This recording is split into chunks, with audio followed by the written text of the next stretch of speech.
Shalom, selamat hari Minggu buat kita jemaat HKBP Borneo Banjarmasin. Kita akan memulai ibadah kita pada Minggu pagi hari ini.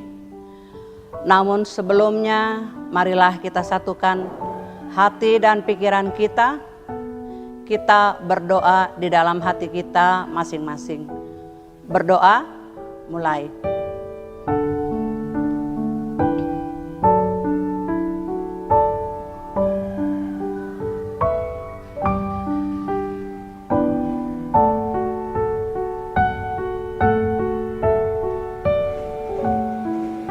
Selesai. Jemaat yang dikasihi Tuhan, hari ini kita berkumpul untuk memuji dan memuliakan Tuhan kita pada acara minggu pertama setelah Trinitatis. Trinitatis artinya ketritunggalan Allah. Dialah Allah yang telah menjadikan langit dan bumi serta dengan isinya. Dan topik minggu kita hari ini, kita diajak untuk menjauhkan ketamakan.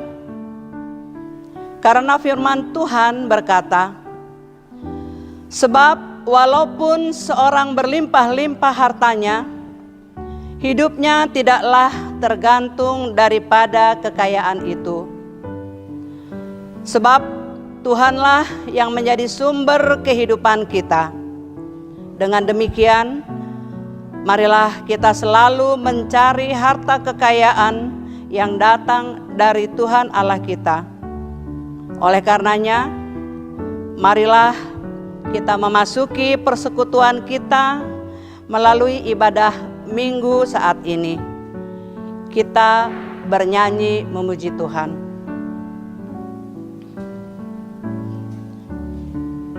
Kita bernyanyi dari buku ND nomor 559, ayatnya yang pertama dan kedua. Di ayatnya yang kedua kita bangkit berdiri.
Di dalam nama Allah Bapa dan nama anaknya Tuhan Yesus Kristus dan nama Roh Kudus yang menciptakan langit dan bumi.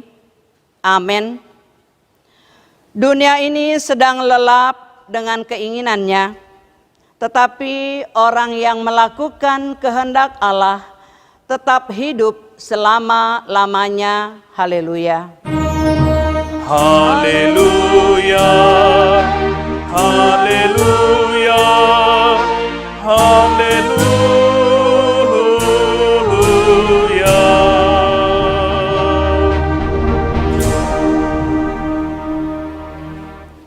Marilah kita berdoa. Ya Tuhan Allah Bapa kami telah berhimpun di tempat ini pada hari yang Engkau kuduskan ini.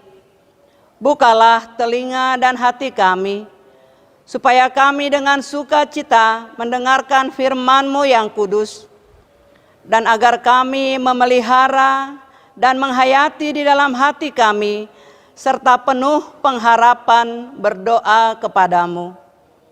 Ajarlah kami menghitung hari-hari kami, sedemikian hingga kami beroleh hati yang bijaksana.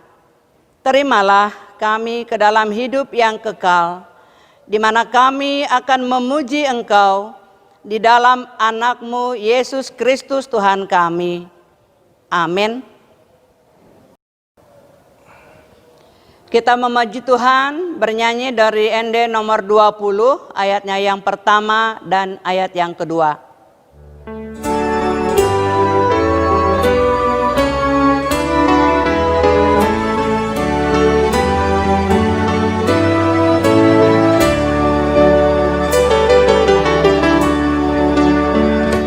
Oh Yesus Tuhan kami, sai tatap kami on. Asirah di kami, paluah kami on.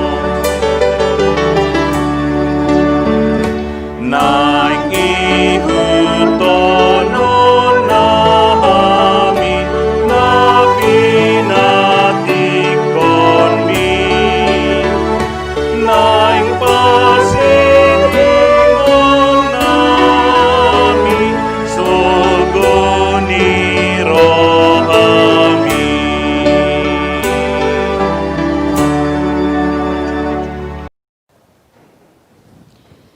Yang menjadi hukum Taurat Tuhan bagi kita tertulis dalam Amsal pasal yang ke-20 ayat yang ke-13. Janganlah menyukai tidur, supaya engkau tidak jatuh miskin. Bukalah matamu dan engkau akan makan sampai kenyang. Marilah kita bersama-sama memohon kekuatan dari Tuhan kita. Ya Tuhan Allah, kuatkanlah kami untuk melakukan yang sesuai dengan hukum-Mu. Amin.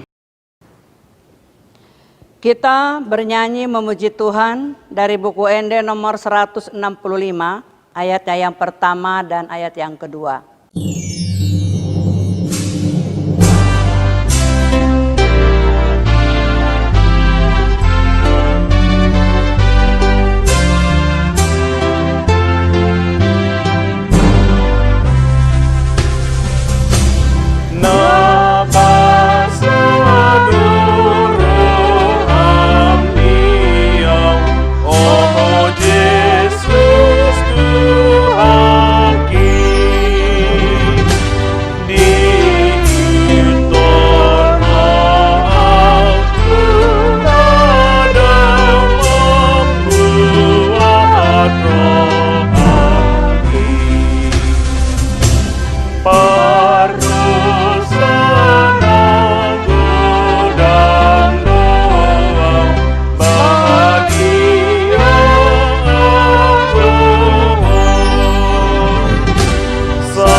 Marilah kita merendahkan diri di hadapan Tuhan untuk mengaku dosa-dosa kita. Kita berdoa. Ya Tuhan Allah Bapa kami yang Maha Kuasa, kami berseru dan memanggil nama-Mu karena kami susah dan gelisah mengingat segala dosa dan kejahatan kami. Kasihanilah kami orang berdosa ini. Ya Tuhan Yesus Kristus, Engkau telah datang ke dunia menjadi manusia, mati dan bangkit kembali, serta naik ke surga untuk membela dan menyelamatkan kami. Kasihanilah dan kuatkanlah iman kami untuk bersyukur kepadamu. Ya Roh Kudus, penghibur orang yang berduka, sembuhkanlah segala penyakit dan penderitaan kami karena dosa. Tinggallah bersama kami, agar kami senantiasa bergembira dan penuh gairah melakukan kehendak-Mu. Engkaulah sumber pengasihan dan pengampunan. Janganlah lupakan kami. Dengarlah doa permohonan kami ini ya Allah, Bapa, Anak, dan Roh Kudus. Kasihanilah dan ampunilah segala dosa dan kesalahan kami. Bangunkanlah hati dan jiwa kami, supaya kami dapat meninggalkan segala perbuatan kami yang jahat, dan kami beroleh hidup yang baru di dalam Kristus Yesus Tuhan kami. Amin. Marilah kita berdoa di dalam hati kita masing-masing.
Kita mendengarkan janji Tuhan akan keampunan dosa kita.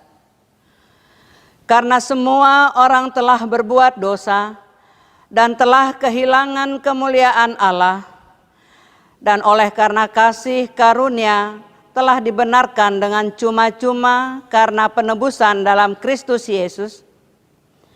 Kristus Yesus telah ditentukan Allah menjadi jalan pendamaian karena iman dalam darah-Nya. Kemuliaan bagi Allah di tempat yang maha tinggi. Amin. Amin.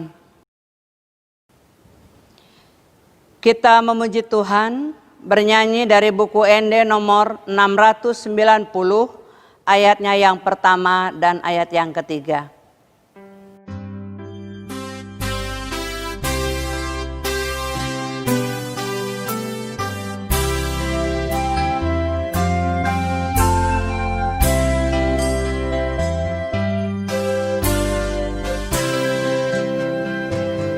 Ibu rohaku, Tuhan Yesus, suding uluku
Firman Tuhan yang menjadi epistel pada minggu pertama setelah Trinitatis pada hari ini tertulis dalam Amsal pasal yang ke-22 ayat 22 sampai dengan ayat yang ke-29.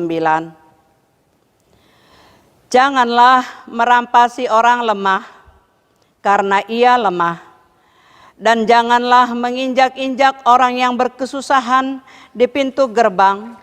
Sebab Tuhan membela perkara mereka dan mengambil nyawa orang yang merampasi mereka. Jangan berteman dengan orang yang lekas gusar, jangan bergaul dengan seorang pemarah, supaya engkau jangan menjadi biasa dengan tingkah lakunya dan memasang jerat bagi dirimu sendiri. Jangan engkau termasuk orang yang berbuat persetujuan dan yang menjadi penanggung hutang. Mengapa orang akan mengambil tempat tidurmu dari bawahmu, bila engkau tidak mempunyai apa-apa untuk membayar kembali?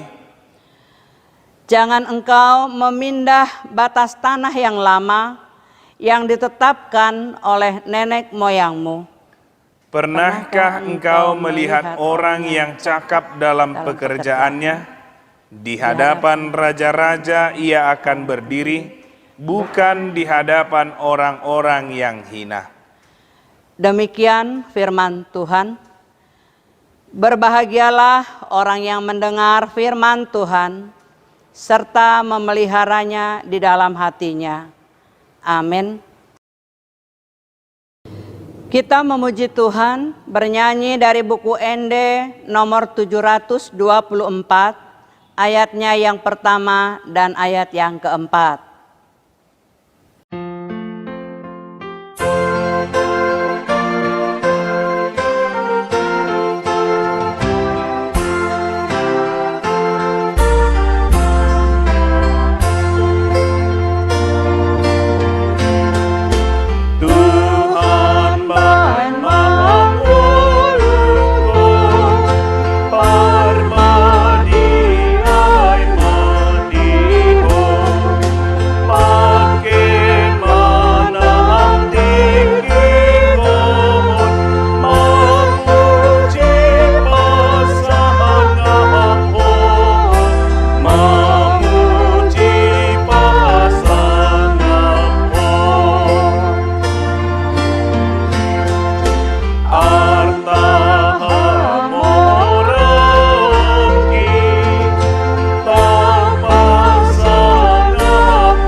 Marilah kita bersama-sama mengaku iman kepercayaan kita, sebagaimana teman-teman seiman di seluruh dunia.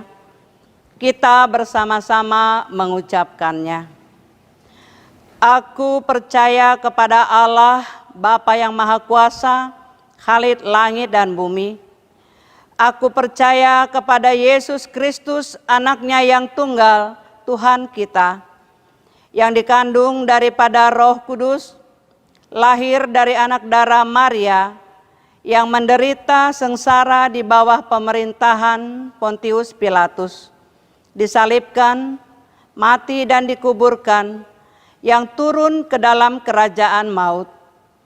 Pada hari yang ketiga, bangkit pula dari antara orang mati, naik ke surga, duduk di sebelah kanan Allah, Bapa yang Maha Kuasa. Dari sana akan datang kelak untuk menghakimi orang yang hidup dan yang mati.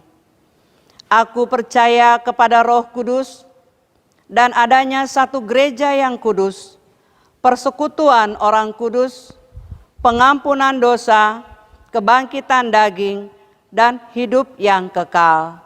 Amin. Warta jemaat untuk kita pada minggu ini. Yang pertama, ulang tahun kelahiran dan pernikahan. Majelis Gereja dan seluruh jemaat HKBP Borneo Rehosot Banjarmasin mengucapkan selamat ulang tahun kelahiran dan ulang tahun pernikahan kepada seluruh jemaat yang berulang tahun periode 8 Juni 2020 sampai dengan 14 Juni 2020. Kita dapat membacanya di lembar acara. Warta yang kedua, ibadah minggu. Meskipun kegiatan peribadatan sudah boleh dilaksanakan di tempat ibadah dengan melakukan protokol kesehatan, namun sesuai hasil kesepakatan Parhalado HKBP Borneo lewat diskusi virtual pada hari Rabu 10 Juni 2020, ibadah minggu kita masih dilakukan di rumah ataupun di tempat kita masing-masing. Dan hal ini tetap kita lakukan dan laksanakan sampai keadaan kota Banjarmasin lebih kondusif. Hal ini kita lakukan dengan pertimbangan daerah kita yakni kota Banjarmasin dan sekitarnya masih mengalami peningkatan yang signifikan dalam kasus terpapar COVID-19. Oleh karenanya, kami Parhalado berharap semua jemaat gereja boleh memahami dan bersabar untuk hal itu demi kebaikan bersama. Warta yang ketiga, sosial gereja. Bagi jemaat yang terdampak COVID-19 dan sangat membutuhkan bantuan beberapa bahan pokok sembako, boleh mengambilnya ke rumah Huria. Kami Parhalado berterima kasih atas dukungan yang diberikan oleh jemaat dalam hal saling berbagi untuk situasi sulit yang kita hadapi. Catatan, beberapa bahan pokok boleh diambil beberapa kali jikalau mengalami kesulitan. Dan kami menghimbau kepada kita sekalian yang mengalami kesulitan agar tidak sungkan dan malu jikalau memang sangat membutuhkan bantuan tersebut. Ini kita lakukan untuk saling berbagi sebagai bentuk saling mengasihi.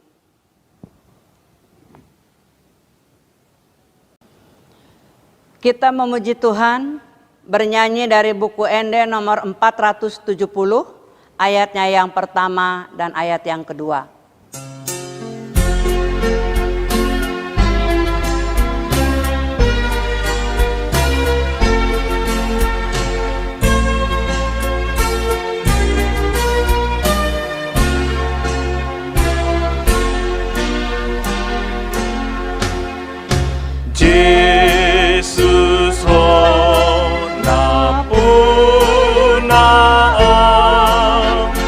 Dohot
Kita berdoa.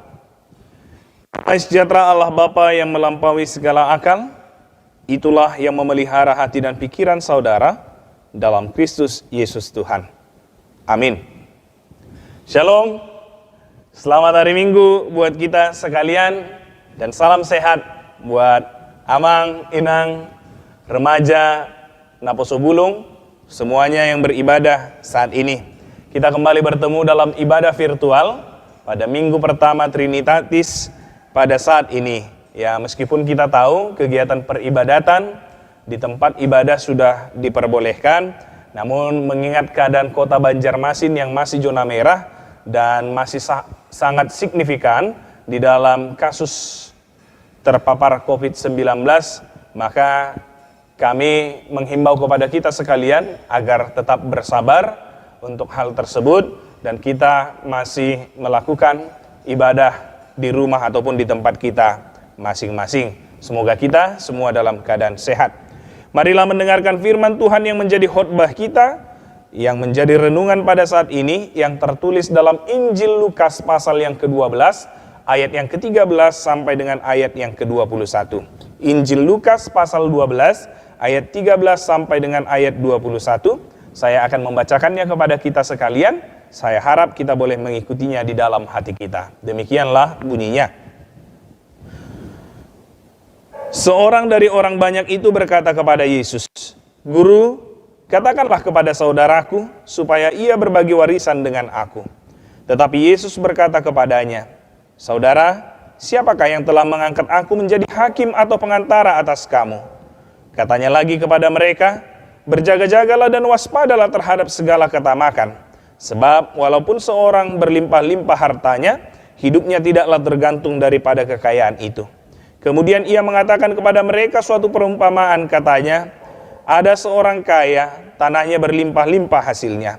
Ia bertanya dalam hatinya, 'Apakah yang harus aku perbuat? Sebab aku tidak mempunyai tempat di mana aku dapat menyimpan hasil tanahku.' Lalu katanya, 'Inilah yang akan aku perbuat. Aku akan merombak lumbung-lumbungku, dan aku akan mendirikan yang lebih besar, dan aku akan menyimpan di dalamnya segala gandum dan barang-barangku. Sesudah itu aku akan berkata kepada jiwaku, jiwaku, ada padamu banyak barang, tertimbun untuk bertahun-tahun lamanya. Beristirahatlah, makanlah, minumlah, dan bersenang-senanglah.' Tetapi firman Allah kepadanya, 'Hai engkau orang bodoh, pada malam ini juga jiwamu akan diambil daripadamu, dan apa yang telah kau sediakan, untuk siapakah itu nanti?' Demikianlah jadinya dengan orang yang mengumpulkan harta bagi dirinya sendiri, jikalau ia tidak kaya di hadapan Allah." Demikian firman Tuhan. Bapak Ibu, saudara-saudari yang terkasih dalam Kristus Yesus, ada sebuah ilustrasi, sebuah cerita, ya, di suatu desa, seorang petani yang tinggal di gubuk yang sederhana, ya, menemukan sumber mata air yang ajaib. Kenapa ajaib? Karena mata air tersebut mengeluarkan kepingan uang emas yang tidak terhingga banyaknya. Dan mata air tersebut bisa membuat si petani menjadi pribadi yang kaya raya. Sebab kucuran kepingan uang emas itu tidak akan berhenti bila si petani mengucapkan kata cukup. Tidak akan berhenti jika si petani tidak mengatakan cukup. Nah, seketika itu juga si petani yang selama ini hidup sangat sederhana terperangah melihat kejadian tersebut. Lalu dia di dalam keadaan rasa takjubnya langsung mengambil embernya, mengisi ember-embernya dengan penuh, lalu membawanya ke gubuknya, lalu menempatkan dan menyimpankan di sana. Apakah cukup? Ternyata tidak. Ketika dia sudah membawa kepingan emas yang ada di dalam embernya penuh dan disimpan di dalam gubuknya, justru dia mengambil lagi tempayan, dia mengambil ember, dia mengambil karung, lalu mengisi kembali, lalu menimbunnya atau menyimpannya di dalam rumahnya, sehingga rumahnya sudah penuh dengan kepingan uang emas. Apakah cukup? Ternyata tidak. Ya, dia lalu memikirkan, bagaimana aku menyimpan kepingan uang emas yang masih mengucur dari mata air tersebut. Lalu dia pun menggali lubang yang sangat besar di dekat rumahnya tersebut, dan lalu dia mengisi galian lubang itu dengan kucuran kepingan uang emas yang dikucurkan dari mata air tersebut. Namun apa? Ketika dia hendak menimbun uang emas itu, akhirnya dia jatuh ke dalam lubang yang besar itu dan tertimbun dan dia akhirnya mati. Abang Inang, apa yang boleh kita lihat? Tidak adanya rasa cukup, tidak adanya rasa puas, ingin menimbun, ingin lebih lagi untuk dapat dia nikmati diri sendiri, akhirnya membuat ia mati. Ia mati bersama dengan ketamakannya, ia mati bersama dengan kerakusannya, ia mati bersama dengan keserakahannya. Sebenarnya sangat mudah untuk mengatakan kata cukup, tapi untuk melakukannya pada saat itu dia sangat sulit, sehingga dia mati di dalam ketamakannya.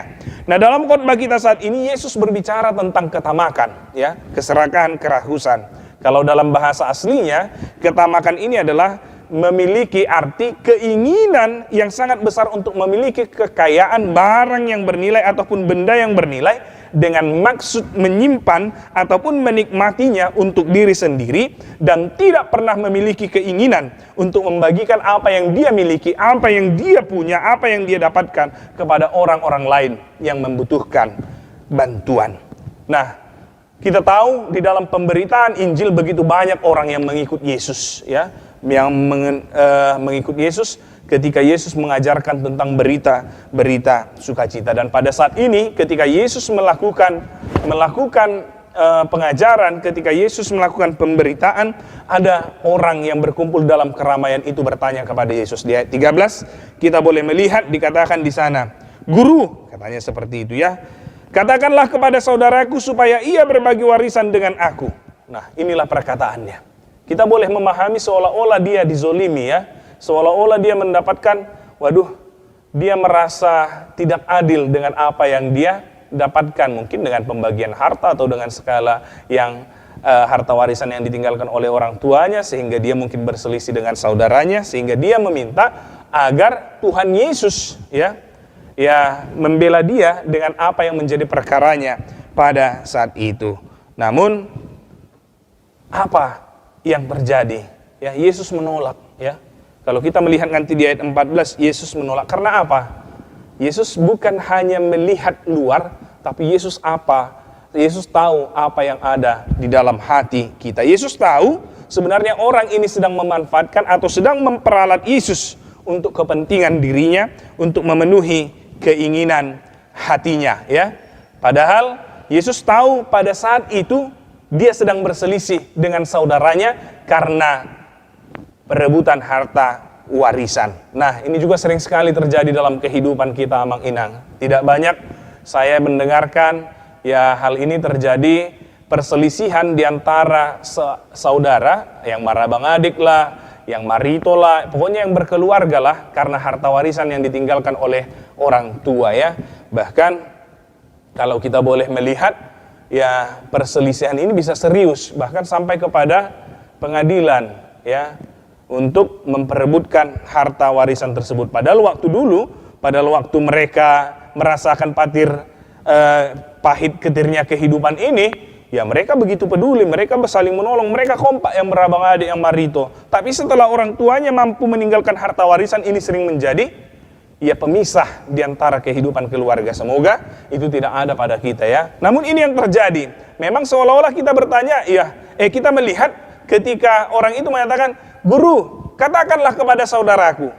Saudara dia pakai, keluarga dia pakai. Padahal yang dia lebih pentingkan bukan persaudaraan, tetapi adalah perebutan tentang harta warisan itu. Yesus tahu apa yang ada di dalam benaknya. Yesus tahu apa yang ada di dalam niatnya. Yesus menolaknya, menolak apa yang menjadi permintaan orang itu. Bahkan dia berkata menolaknya dengan mengajukan suatu pertanyaan. Di ayat yang ke-14 kita boleh melihatnya. Dikatakan, "Saudara, siapakah yang telah mengangkat aku menjadi hakim atau pengantara atas kamu?" Inilah cara menolak Yesus. Karena apa yang dipersoalkan di sini adalah bahwa Yesus tidak hadir, bahwa Yesus tidak ada di situ pada saat itu untuk memenuhi keinginan ketamakannya, ketamakan manusia.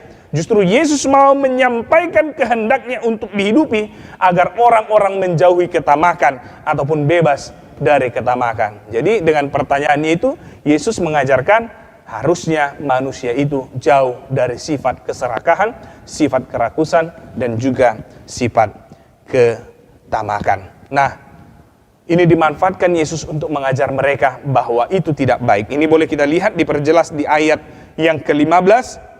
Dengan tegas Yesus mengingatkan agar semua berjaga-jaga dan waspada terhadap segala ketamakan, karena ketamakan itu sangat berbahaya. Karena ketamakan itu sangat membahayakan, bukan hanya kehidupan kita, tetapi juga kepada kehidupan orang lain. Ketamakan dalam arti kehausan akan lebih banyak untuk kepentingan diri sendiri, bisa sangat membahayakan seluruh tatanan yang ada, ya. Bisa membahayakan seluruh tatanan yang ada, dan termasuk Amang Inang, keadaan bumi yang sedang sekarat ini, bumi yang rusak ini, itu adalah bahagian dari ketamakan manusia, kerakusan manusia, ya, keserakahan manusia. Sehingga benarlah apa yang dikatakan Mahatma Gandhi, ya. Dia pernah mengatakan, sebenarnya bumi ini cukup menyediakan kebutuhan semua orang, semua manusia. Hanya bumi ini tidak cukup menyediakan untuk ketamakan setiap orang. Karena ketamakan, bumi ini tidak mampu lagi memenuhi kebutuhan hidup semua orang, sehingga tatanan yang ada menjadi rusak. Untuk menjelaskan bahaya ketamakan ini, Yesus pun mengambil sebuah perumpamaan, yaitu tentang orang kaya yang bodoh. Yesus menyamakan sifat ketamakan dengan sifat orang bodoh, ya. Orang yang tamak itu adalah orang yang bodoh. Ya, ini bukan berarti semata-mata bodoh di dalam ya ilmu pengetahuan atau ketika dihitung berapa IQ-nya. Tapi konsep bodoh di dalam Alkitab, baik itu perjanjian lama, baik itu perjanjian baru, adalah ketika orang yang tidak bijaksana, yaitu karena dia tidak mau menghubungkan dirinya dengan Tuhan. Dia mengandalkan kekuatannya, dia mengandalkan apa yang ada padanya, dia menggantungkan hidupnya dengan apa yang ia miliki. Dia lepas dari apa yang dinamakan bergantung dari Tuhan kita. Jadi bodoh di sini bukan berbicara tentang berapa IQ-nya, tetapi bodoh adalah ketika ia melepaskan hubungannya dengan Allah, ia bertanya kepada Dia, ia merasa itu kekuatannya, ia bergantung kepada apa yang ia punya. Dan itu boleh kita lihat, ya, perumpamaan itu ketika seorang yang kaya mendapatkan hasil tanah yang berlimpah-limpah, lihat dia kebingungan, apa yang harus aku perbuat untuk menyimpan hasil tanah-tanah ini? Dia tidak memikirkan apa yang harus aku berikan kepada para pekerja yang mungkin membantu dia sehingga mendapatkan hasil yang lebih baik. Justru dia lebih mementingkan kepentingannya. Itu boleh kita lihat ketika dia berhasil membangun lumbung-lumbung yang begitu besar, dia meletakkan gandum dan barang-barangnya di sana. Dia berkata kepadanya jiwanya, jiwaku sudah tertimbun untuk bertahun-tahun lamanya apa yang menjadi kebutuhanmu. Makanlah, minumlah, bersenang-senanglah, katanya seperti itu. Dia tidak menghiraukan apa yang terjadi, ya. Dia tidak menghiraukan para pekerjanya yang membantu dia. Dia hanya berpikir menimbun kekayaannya untuk menyenangkan apa yang menjadi kesenangan pribadinya, apa yang boleh hanya untuk memuaskan keinginan hatinya. Lalu Yesus pernah berkata bahwa orang yang seperti ini tidak akan mencintai Allah, ya. Orang yang serakah, orang yang rakus, orang yang tamak tidak pernah akan mencintai Allah. Itu sebabnya kalau kita boleh melihat di Matius 6 ayat 24, ini boleh kita lihat, ya. Bapak Ibu, kita buka Alkitab kita, Matius 6 ayat 24, dikatakan di sana, tak seorang pun dapat mengabdi kepada dua tuan. Manusia tidak dapat mengabdi kepada Allah dan Mammon. Mammon di sini bukan hanya berarti uang, tapi juga sifat ketamakan, sifat keserakahan, sifat kerakusan. Bagaimana mungkin orang yang rakus, bagaimana mungkin orang yang tamak mencintai Tuhan? Karena mencintai Tuhan harus mewujud nyatakan dengan melakukan perbuatan kasih kepada orang-orang yang ada di sekitarnya. Itu makanya dikatakan di dalam 1 Yohanes, ya, pendusta orang yang mengatakan dia mengasihi aku, tetapi membenci sesamanya. Di Matius 22 ayat 37 sampai 40, Tuhan, apakah hukum yang terutama? Kasihilah Tuhan Allahmu dengan segenap hatimu. Tapi sama itu dengan yang kedua ini, kasihilah sesamamu seperti engkau mengasihi dirimu sendiri. Bagaimana mungkin orang yang tamak, bagaimana mungkin orang yang rakus bisa mencintai Allah? Itu tidak mungkin, karena dia hanya mencintai dirinya sendiri, karena dia hanya memikirkan dirinya sendiri. Lalu Yesus mengatakan, apa yang terjadi ketika orang kaya yang bodoh itu mengatakan, jiwaku tenanglah, makanlah, minumlah, bersenang-senanglah karena sudah tertimbun. Lalu firman Allah berkata di ayat yang 20, dikatakan di situ, tetapi firman Allah kepadanya, hai engkau orang bodoh, pada malam ini juga jiwamu akan diambil daripadamu, dan apa yang telah kau sediakan untuk siapakah itu nanti? Inilah firman Allah. Dia lupa bahwa Allah lah yang berkuasa atas hidupnya. Dia menggantungkan hidupnya kepada apa yang dia miliki. Dia menggantungkan hidupnya kepada harta yang mungkin akan berakhir. Dia tidak mau menggantungkan hidupnya kepada sang empunya kehidupan. Akhirnya, apa yang terjadi? Sia-sialah yang telah dia kumpulkan. Bahkan dia tidak menikmati. Bahkan dia tidak tahu untuk siapa kekayaan yang telah dikumpulkannya. Inilah yang mau dikatakan bahaya dari hidup ketamakan, ketika memikirkan diri sendiri, bergantung kepada diri sendiri, hanya untuk menyenangkan diri sendiri. Lalu Yesus pun mengajak kita di ayat ke-21 untuk menjadi orang yang kaya di hadapan Allah. Bagaimana kaya di hadapan Allah? Yang pasti itu berlawan dengan ketamakan, ya.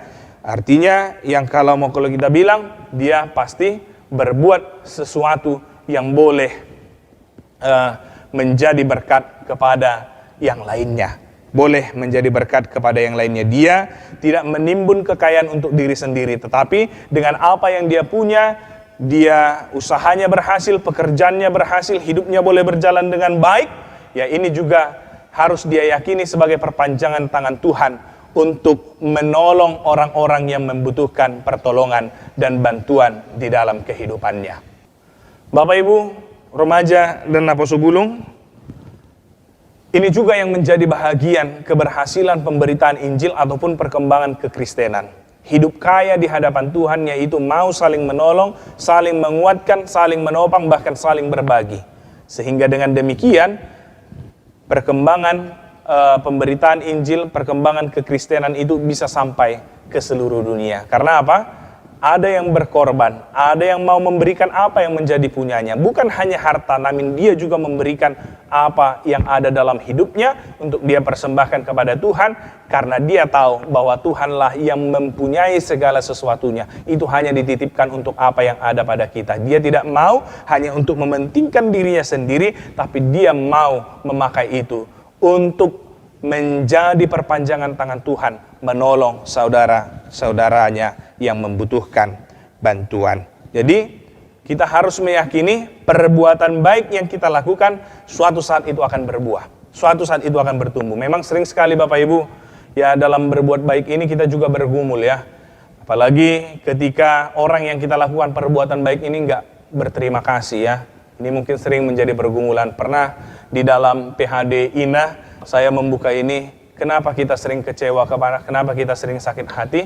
Ya karena memang demikianlah adanya. Kita melakukan kebaikan, ya orang yang kita buat baik itu tidak melakukan kebaikan kepada kita, sehingga sering sekali kita kecewa, sehingga sering sekali kita kan, kalau kayak gini ya udahlah, berhentilah yang berbuat baik itu. Tapi ingatlah Bapak Ibu, jangan pernah jemu untuk melakukan kebaikan. Karena kebaikan yang kita lakukan itu akan bertumbuh, itu akan berbuah pada waktunya. Kita boleh melihat video ini. May I have this? No.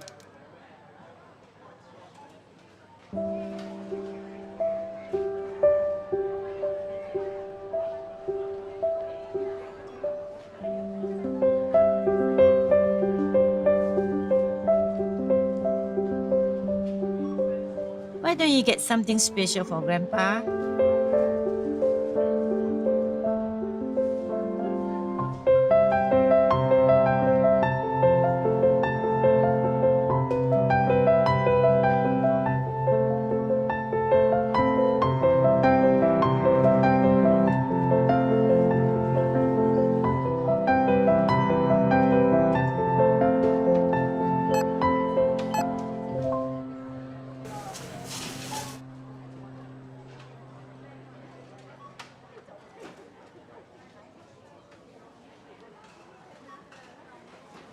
I'm sorry.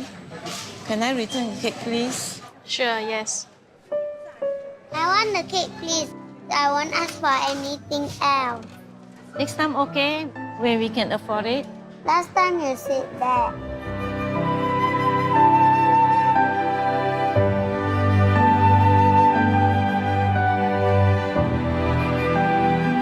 You don't want this?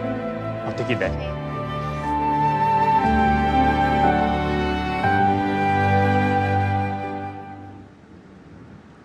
Hey, hey. Hello, this is for you. No, we cannot accept it. Would you please? There's no reason for you to buy the cake for us. Well, when I was 7, my mother wanted to buy me a cake. Mommy, I want this one. But at the counter, we didn't have enough.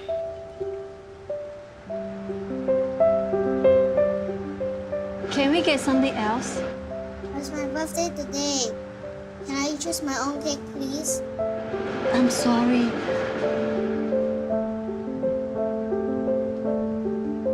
Then, there's this man. I've never met him before.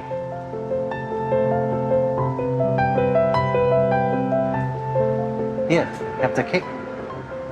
Happy birthday. I didn't know his name.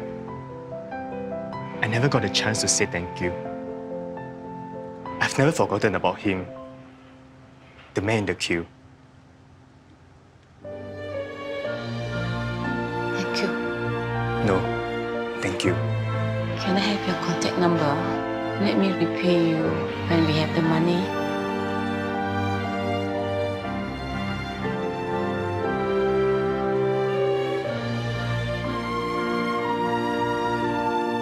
Promise me something, okay? Someday, when you're able to help somebody, you will do it?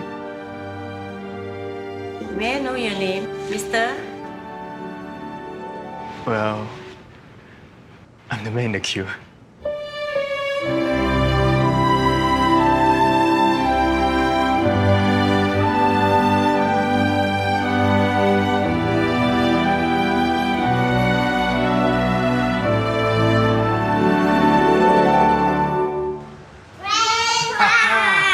I chose this cake for your birthday. Wow, this is my favorite. Thank you. Let's go and put some candles. Oh, careful. You shouldn't have spent the money. Actually, I came and paid for it. He give me this note.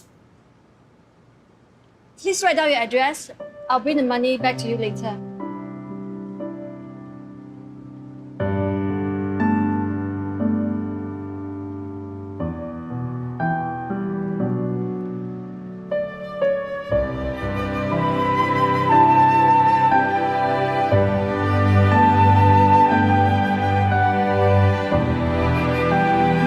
A simple act of caring creates an endless ripple.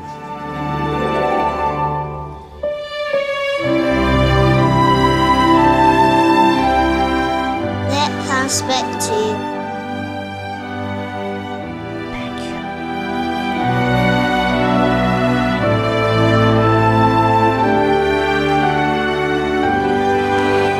birthday to you. Happy birthday.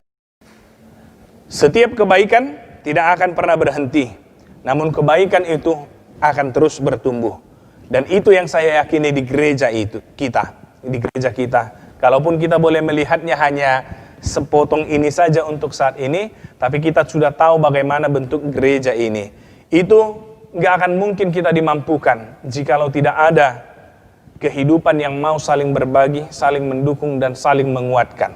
Tapi karena kita boleh saling menguatkan, kita saling berbagi, memberikan apa yang kita punya, ya, ini boleh dimampukan untuk membangun, membeli tanah, membangun gereja, bahkan menutupi utang. Ini juga bahagian dari, ya, kesediaan kita mau kaya di hadapan Tuhan, berbagi dengan apa yang kita punya. Ketika kita mau saling mendukung, ketika kita mau saling menguatkan, ketika kita mau saling menopang, ketika kita mau saling berbagi, maka untuk situasi sulit yang saat ini pun kita hadapi, pasti kita akan dimampukan untuk melewatinya. Oleh karena itu, Bapak Ibu, lewat firman Tuhan saat ini, kita diajak untuk merenungkan paling tidak ada 3 hal. Yang pertama, mari menyelidiki diri kita. Mari melihat diri kita. Apakah ada sifat mementingkan diri sendiri, ataupun apakah ada sifat tamak dalam hidup kita? Ini perlu kita renungkan, Bapak Ibu. Jikalau ada, kita temui saat ini, marilah kita berubah. Karena itu sangat membahayakan kehidupan kita, dan itu juga akan membahayakan kehidupan orang lain. Jauhkanlah ketamakan, jauhkanlah keserakahan, jauhkanlah kerakusan, jauhkanlah keegoisan. Lalu yang kedua, marilah menjadi pribadi yang kaya di hadapan Tuhan, menjadikan Tuhan sebagai yang utama dan terutama, sebagai tempat menggantungkan kehidupan kita. Jangan menjadi sama dengan orang kaya yang bodoh itu, yang menyimpan hartanya untuk sendiri dan bergantung kepada hartanya di dalam kehidupannya, sehingga semua itu menjadi sia-sia, karena hanya Allah yang berkuasa atas hidup kita. Dan ketika kita meninggal, dan ketika dia meninggal, tidak berguna apa yang telah dia kumpulkannya. John Wesley dalam satu sikapnya mengenai uang, dia mengatakan, carilah uang, itu baik, carilah uang. Lalu yang kedua dikatakan, simpanlah sebanyak-banyaknya uang. Bukan artinya menyimpan, menimbunnya untuk diri sendiri. Artinya yang mau dikatakan, simpanlah sebanyak-banyak uangnya. Engkau juga jangan menghambur-hamburkan uang, tapi gunakanlah itu dengan baik. Lalu yang ketiga, berikanlah sebanyak mungkin yang bisa engkau berikan untuk menolong orang lain. Itu adalah kaya di hadapan Tuhan. Lalu yang ketiga, marilah menjadi pribadi yang peduli, yang penuh dengan rasa solidaritas, berempati, terlebih kepada orang-orang yang menderita ataupun orang-orang yang membutuhkan bantuan. Ketika kita pernah dikecewakan untuk perbuatan baik yang kita lakukan, seperti yang saya katakan tadi, jangan pernah jemu-jemu. Suatu saat dia akan menghasilkan buah, dan suatu saat kita akan merasakan kebaikan, bukan hanya dari manusia, tetapi juga dari Tuhan kita. Semoga Tuhan memberkati Bapak, Ibu, saudara-saudari sekalian, dimampukan kita untuk menjalani kehidupan ini. Ingat, jangan tamak, jauhkan ketamakan, keserakahan, tapi mari saling berbagi, terlebih kepada orang yang membutuhkan bantuan. Dan jangan pernah jemu untuk melakukan kebaikan. Tuhan memberkati kita sekalian. Amin, kita berdoa. Ya Tuhan Allah kami, terima kasih buat firman-Mu yang mengingatkan kami untuk tidak menjadi pribadi yang tamak, namun menjadi pribadi yang kaya di hadapan-Mu. Biarlah Roh-Mu yang kudus itu memampukan kami untuk merenungkan dan menghidupi firman-Mu tersebut, sehingga kami mau menjadi pribadi yang saling mengasihi dan saling berbagi. Jagai, sertai, dan berkatilah seluruh jemaat-Mu dalam setiap perjalanan hidup mereka dalam berbagai keadaan yang mereka alami, sehingga kami boleh menjalani kehidupan ini penuh dengan ucapan syukur kepadamu.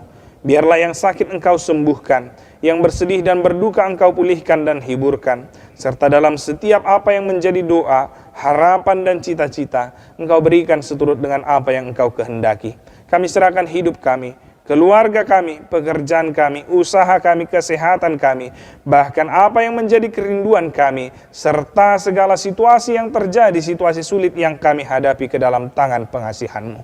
Ampunilah kami akan dosa dan kesalahan kami, dalam Kristus Yesus Tuhan kami. Amin. Kita bernyanyi dari buku WND nomor 691, ayat 1 dan ayat 2, sambil mengumpulkan persembahan.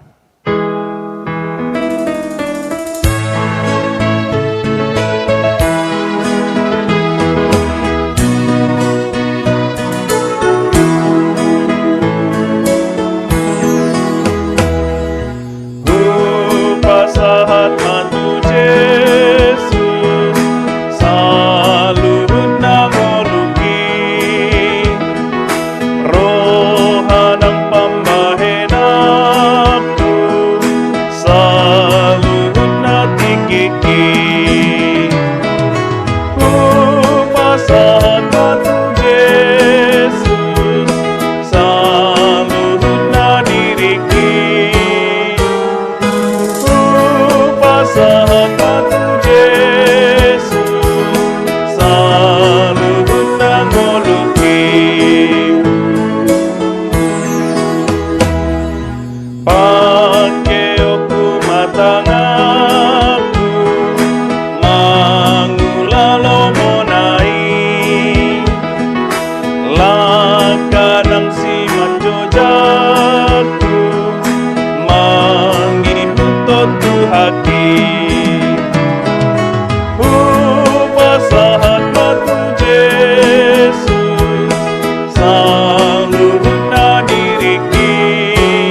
Marilah kita berdoa untuk menyerahkan persembahan kita kepada Tuhan.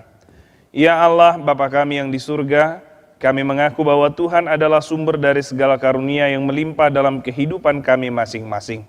Sebahagian daripada karunia itu, kami serahkan kembali sebagai persembahan kepada Tuhan. Terimalah dan berkatilah persembahan umat-Mu ini, agar dapat kami pergunakan untuk pekerjaan dan pelayanan kerajaan Tuhan di dunia ini. Bukalah hati kami untuk mengenal betapa banyak berkat dan karunia yang kami peroleh dari Tuhan, supaya kami senantiasa bersyukur kepadamu di dalam nama Yesus Kristus Tuhan kami. Amin. Tuhan karuniamu, roh dan jiwaku semua, nyawa juga hidupku, harta milikku semua, ku serahkan padamu untuk selama-lamanya. Bapa kami yang di surga, dikuduskanlah namamu, datanglah kerajaanmu, jadilah kehendak-Mu di bumi seperti di sorga. Berikanlah kami pada hari ini makanan kami yang secukupnya, dan ampunilah kami akan kesalahan kami, seperti kami juga telah mengampuni orang yang bersalah kepada kami. Dan janganlah membawa kami ke dalam pencobaan, tetapi lepaskanlah kami daripada yang jahat.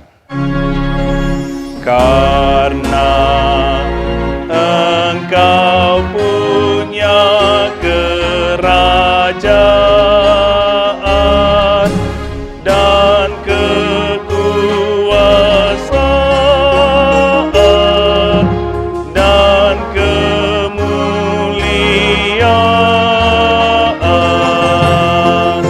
sampai selama-lamanya.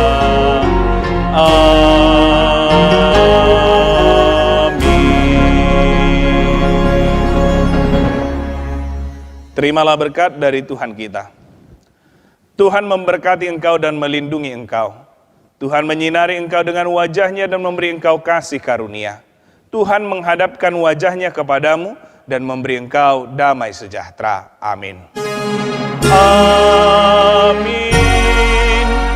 Amin. Amin.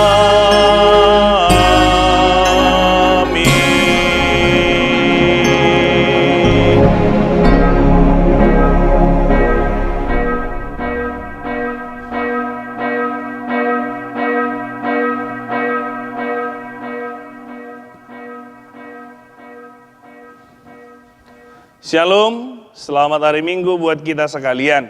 Semoga kita tetap dijagai, disertai, dan diberkati Tuhan di dalam perjalanan kehidupan kita. Oras.